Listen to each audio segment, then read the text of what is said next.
আল্লাহ আমার গর্ভে যদি সন্তান দিতেন, আমার স্বামী আরেকটা রমণীর সাথে আলাদা ঘরে থাকতো না, আমি কেমনে সহ্য করতাম গো।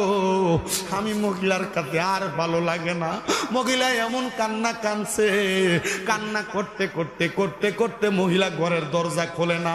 পরের দিন সকালবেলা ওই স্বামী তার বড় স্ত্রীরে ডাক দিতে গেছে ঘরের দরজাটা খোলার জন্য। আসসালামু আলাইকুম ওয়া রাহমাতুল্লাহ বলার আগে মহিলা ঘরের দরজা খুলতো। কিন্তু দ্বিতীয় দিন যখন বিবাহের প্রথম রাত্র শেষ হইয়া দ্বিতীয় দিন আসলো, স্বামী ঘরের দরজা একবার সালাম দেয়, দরজা খোলে না। দুইবার সালাম দেয়, দরজা খোলে না। তিনবার সালাম দেয়, দরজা খোলে না। স্বামী এবার দরজার মধ্যে আঘাত করলেন। আঘাত করার পরে দেখতেছে দরজাটা নিজে নিজে খুলে গেছে।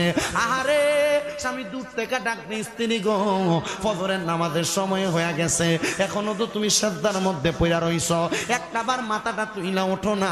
আমি